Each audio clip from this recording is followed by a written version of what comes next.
Bapak, Ibu, dan saudara-saudara yang kekasih di dalam Tuhan Yesus Kristus, kita bertemu lagi di dalam renungan firman Tuhan pada hari ini bersama saya, Guru Injil Ato Ngai Hia. Saudara, sebelum kita membaca firman Tuhan, marilah kita memohon pertolongan Tuhan, kita berdoa. Bapa kami yang bertata dalam kerajaan surga, kami bersyukur kepadamu ya Tuhan, di dalam nama anak-Mu Yesus Kristus, Tuhan dan Juru Selamat kami. Kami bersyukur untuk seluruh hidup kami. Kami bersyukur karena kami boleh ada sampai hari ini. Terima kasih pemeliharaan-Mu. Ya Tuhan, kami mohon tolonglah kami dalam perenungan firman Tuhan pada pagi hari ini. Layakkanlah kami oleh darah Tuhan kami Yesus Kristus. Dan oleh Roh-Mu di dalam hati kami. Berilah kami kekuatan untuk dapat mengikuti renungan ini dan untuk dapat menerimanya serta melakukannya. Ya Tuhan, kami mohon tolonglah kami, sucikanlah kami oleh darah-Mu.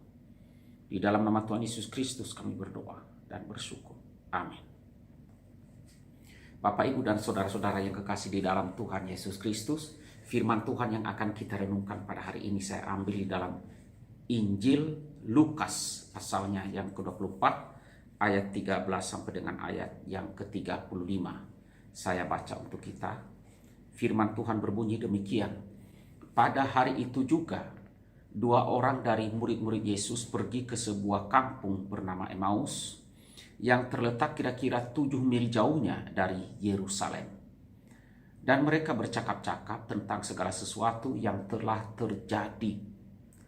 Ketika mereka sedang bercakap-cakap dan bertukar pikiran, datanglah Yesus sendiri mendekati mereka.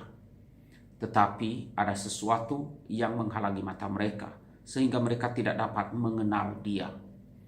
Yesus berkata kepada mereka, "Apakah yang kamu percakapkan sementara kamu berjalan?" Maka berhentilah mereka dengan muka muram. Seorang dari mereka, namanya Kleopas, menjawabnya, "Adakah engkau satu-satunya orang asing di Yerusalem yang tidak tahu apa yang terjadi di situ pada hari-hari belakangan ini?" Katanya kepada mereka, "Apakah itu?" Jawab mereka, "Apa yang terjadi dengan Yesus orang Nazaret? Dia adalah seorang nabi yang berkuasa dalam pekerjaan dan perkataan di hadapan Allah dan di depan seluruh bangsa kami. Tetapi imam-imam kepala dan para pemimpin-pemimpin kami telah menyerahkan dia untuk dihukum mati, dan mereka telah menyalibkannya. Padahal kami dahulu mengharapkan bahwa dialah yang datang untuk membebaskan bangsa Israel. Tetapi sementara itu telah lewat 3 hari sejak semuanya itu terjadi. Tetapi beberapa perempuan dari kalangan kami telah mengejutkan kami. Pagi-pagi buta mereka telah pergi ke kubur dan tidak menemukan mayatnya. Lalu mereka datang dengan berita bahwa telah kelihatan kepada mereka malaikat-malaikat yang mengatakan bahwa ia hidup. Dan beberapa teman kami telah pergi ke kubur itu dan mendapati bahwa memang benar yang dikatakan perempuan-perempuan itu, tetapi dia tidak mereka lihat. Lalu ia berkata kepada mereka, "Hai kamu orang bodoh, betapa lambannya hatimu, sehingga kamu tidak percaya segala sesuatu yang telah dikatakan para nabi. Bukankah Mesias harus menderita semuanya itu untuk masuk ke dalam kemuliaannya?" Lalu ia menjelaskan kepada mereka apa yang tertulis tentang dia dalam seluruh kitab suci, mulai dari kitab Musa dan segala kitab nabi-nabi. Mereka mendekati kampung yang mereka tuju. Lalu ia berbuat seolah-olah hendak meneruskan perjalanannya. Tetapi mereka sangat mendesaknya, katanya, "Tinggallah bersama-sama dengan kami, sebab hari telah menjelang malam dan matahari hampir tenggelam." Lalu masuklah ia untuk tinggal bersama-sama dengan mereka. Waktu ia duduk makan dengan mereka, ia mengambil roti, mengucap berkat, lalu memecah-mecahkannya dan memberikannya kepada mereka. Ketika itu terbukalah mata mereka dan mereka pun mengenal dia, tetapi ia lenyap dari tengah-tengah mereka. Kata mereka seorang kepada yang lain, "Bukankah hati kita berkobar-kobar ketika ia berbicara dengan kita di tengah jalan. Dan ketika ia berbicara dengan kita di tengah jalan, dan ketika ia menerangkan kitab suci kepada kita. Lalu bangunlah mereka dan terus kembali ke Yerusalem. Di situ mereka mendapati ke-11 murid itu. Mereka sedang berkumpul bersama-sama dengan teman-teman mereka. Kata mereka itu, sesungguhnya Tuhan telah bangkit dan telah menampakkan diri kepada Simon. Lalu kedua orang itu pun menceritakan apa yang terjadi di tengah jalan dan bagaimana mereka mengenal dia pada waktu ia memecah-mecahkan roti. Demikian firman Tuhan yang kita renungkan pada hari ini. Saudara-saudara yang kasih dalam Tuhan, saya memberikan judul pada hari ini, renungan ini adalah perkataan Tuhan Yesus bagi mereka yang kecewa. Atau lebih tepatnya, pengajaran Tuhan Yesus bagi mereka yang kecewa. Saudara, pernahkah Anda kecewa? Saya yakin bahwa semua orang pernah kecewa. Ya, semua manusia pernah kecewa dalam hidupnya, dalam suatu komunitas misalnya. Nah, saudara-saudara yang kasih dalam Tuhan, kenapa kecewa itu muncul? Kekecewaan itu muncul karena adanya pengharapan yang tidak terpenuhi. Adanya pengharapan yang tidak terpenuhi. Jadi merasa kecewa, saudara. Hal itulah juga yang terjadi atau yang dialami oleh dua orang murid Yesus yang diceritakan oleh Lukas di dalam Injilnya ketika mereka sedang dalam perjalanan ke kampung Emmaus. Ya, ketika Tuhan Yesus telah bangkit dari antara orang mati, Lukas menceritakan bahwa dua orang malaikat menyampaikan kepada murid-murid Yesus yang perempuan bahwa Yesus telah bangkit. Di dalam ayat 24, pasal 24 ayat 5 dan 7 dikatakan demikian. Mereka sangat ketakutan dan menundukkan kepala. Tetapi kedua orang itu berkata kepada mereka, mengapa kamu mencari dia yang hidup di antara orang mati? Ia tidak ada di sini, ia telah bangkit. Ingatlah apa yang dikatakannya kepada kamu ketika ia masih di Galilea, yaitu bahwa anak manusia harus diserahkan ke tangan orang-orang berdosa dan disalibkan dan akan bangkit pada hari yang ketiga. Nah, saudara-saudara yang kasih Tuhan, dua orang murid Yesus yang pergi ke kampung Emmaus ini termasuk dalam murid-murid Yesus yang tidak percaya bahwa Yesus benar-benar bangkit dari kematian.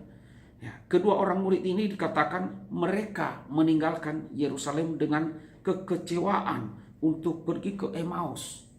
Memang Lukas tidak menjelaskan alasan mereka pergi ke Emmaus. Lukas tidak menjelaskan alasan mereka. Ya, ada kemungkinan bahwa dua orang murid ini kota asal mereka adalah di Emmaus.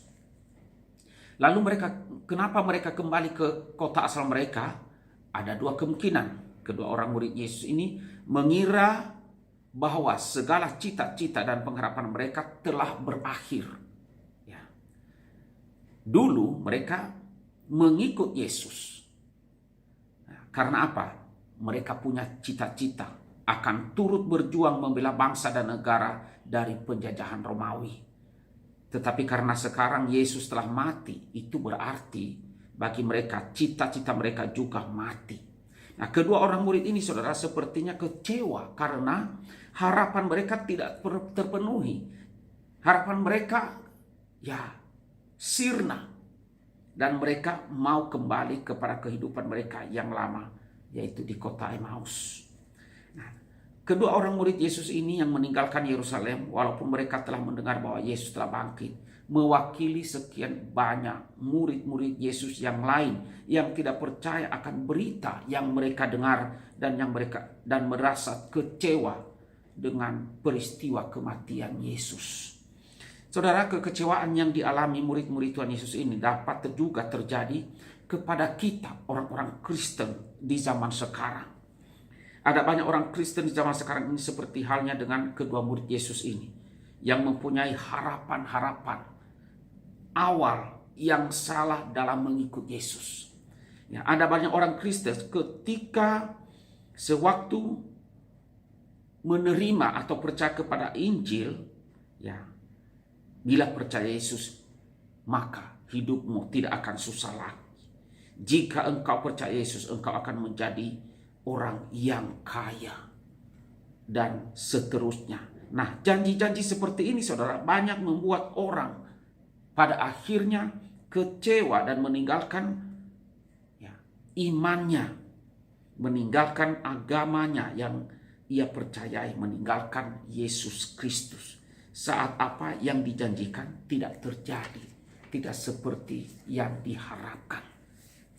Nah, saudara-saudaraku yang kekasih di dalam Tuhan Yesus Kristus, bagaimana cara Tuhan Yesus menolong murid-muridnya agar mereka keluar dari kondisi demikian, agar mereka bebas dari kekecewaan ini. Saudara, mari kita melihat dari Lukas 24 ayat 32. Lukas mengatakan bahwa sewaktu mereka mendengar firman yang dijelaskan oleh Yesus, jiwa mereka berkobar-kobar. Bagaimana cara Tuhan menolong mereka? Ada dua hal yang Tuhan Yesus lakukan. Yang pertama adalah Tuhan Yesus menjelaskan firman yang pernah mereka dengar dari kitab nabi-nabi. Dan yang kedua, Tuhan Yesus menunjukkan suatu tindakan yang mengingatkan mereka akan siapakah orang yang sedang berbicara dengan mereka, yakni membagi-bagikan roti. Nah, saudara, Tuhan Yesus menggunakan firman Tuhan untuk menjelaskan siapakah dirinya. Yesus menggunakan firman Tuhan untuk membuka pikiran murid-muridnya akan tujuan kedatangannya dalam dunia ini dan juga kedatangannya yang kedua nantinya.